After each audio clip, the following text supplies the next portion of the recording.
नमस्कार, शिव मराठी रेसिपीजमध्ये तुम्हा सर्वांचं मनापासून खूप खूप स्वागत आहे. तर सर्वांना महाशिवरात्रीच्या खूप खूप शुभेच्छा. तर आज आपण महाशिवरात्री निमित्ताने उपवासासाठी साबुदाण्याचे वडे बनवणार आहोत. तर हे साबुदाणा वडे वरून एकदम क्रिस्पी कुरकुरीत आणि आतमधून एकदम सॉफ्ट बनतात. तर पटकन रेसिपीला सुरुवात करूया. तर इथे मी 1 वाटी साबुदाणा भिजवून घेतलेला आहे. तर हा साबुदाणा मी रात्रीत भिजत ठेवला होता. तर भिजल्यानंतर बघू शकतात 2 वाटी हा साबुदाणा झालेला आहे. तर आपल्याला हा साबुदाणा भिजल्यानंतर एखाद्या भांड्याने मोजून घ्यायचा आहे. साबुदाणा बघा एकदम असा आतपर्यंत मऊ असा भिजलेला आहे आणि छान मोकळा सुटसुटीत झालेला आहे.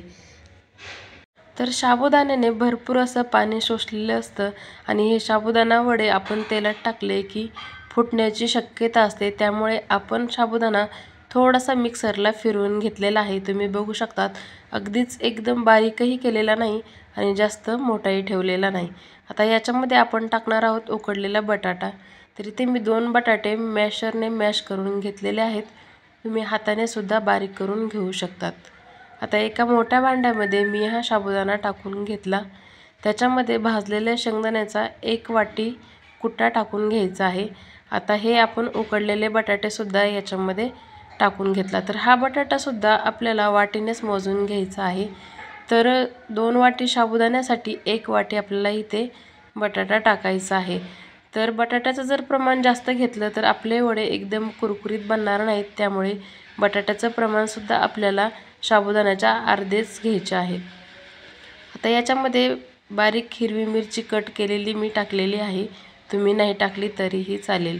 अर्धा चमचा लाल तिखट टाकलं, चवीनुसार मीठ टाकलं आणि हे सगळं साहित्य मिक्स करून घेतलेलं आहे. आता हे सगळं साहित्य मिक्स करताना आपल्याला आणखी थोडंसं दाबून हे सगळं मिक्स करायचं आहे. म्हणजे जे आपल्याला साबुदाणे जशास तसे राहिलेले आहेत ते सुद्धा थोडेसे फुटतील. म्हणजे साबुदाणा वडे तेलामध्ये कसलेही फुटणार नाहीत. असंच हे सर्व साहित्य आपल्याला एकत्र करून घ्यायचं आहे. पण लक्षात ठेवायचं आहे याच्यात बटाट्याचं जास्त प्रमाण टाकू नका. नाहीतर तुमचे वडे नरम पडतील आणि एकदम क्रिस्पी कुरकुरीत होणार नाहीत. तर बघा हे सर्व आता एकजीव करून घेतलेलं आहे. आता याचे आपण लगेच वडे तयार करून घेऊया. तर वडे जास्त मोठ्या साईजमध्ये सुद्धा करायचे नाही. एकदम मिडियम साईजमध्ये आपल्याला थोडासा याचा एक गोळा तयार करून घ्यायचा आहे. आणि नंतर याला आपल्याला आतमध्ये असं एक होल करून घ्यायचं आहे. म्हणजे आपला वडे फुटणार सुद्धा नाहीत आणि एकदम छान आतपर्यंत सर्व बाजूने तळले जातात. त्यामुळे याच्यामध्ये आतमध्ये एक मी होल करून घेतलेला आहे. आता याचप्रमाणे आपण सर्व वडे तयार करून घेतले. तेल छान कडकडीत गरम करून घ्यायचं आहे. थंड तेलामध्ये आपल्याला वडे टाकायचे नाहीत, नाहीतर वडे नरम पडतात. छान कडकडीत तेल गरम झाल्यानंतरच आपल्याला याच्यामध्ये हे वडे सोडायचे आहेत. तर हे साबुदाण्याचे वडेसुद्धा जास्तही टाकू नका. जास्त टाकल्यावर आपलं तेलसुद्धा थंड होईल आणि आपले वडे नरम पडतील. त्यामुळे इथे वड्याचं प्रमाणसुद्धा कमीच ठेवायचं आहे. आता तेलात टाकल्या लगेच आपल्याला याला पलटवून घ्यायचं नाही. 1-2 मिनिटं असंच एका बाजूवर छान तळल्यानंतरच आपल्याला हे वडे पलटी करायचे आहेत. तर बघू शकतात अजिबात कसलेही खाली चिकटलेले नाहीत. एकदम छान लगेच पलटी होत आहेत.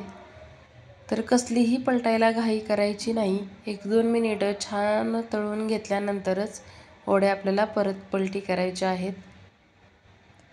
तर गॅस कसलाही कमी न करता एकदम हाय फ्लेमवर आपल्याला हे वडे असेच 5-6 मिनिटे तळून घ्यायचे आहेत.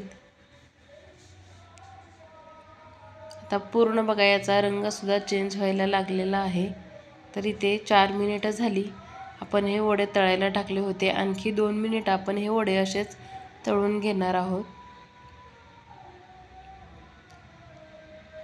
तर बघा एकदम छान असा आता याला रंगसुद्धा आलेला आहे आणि मस्त असे क्रिस्पी कुरकुरीत बनलेले आहेत. तर याला आपण लगेच आता बाहेर काढून घेऊया.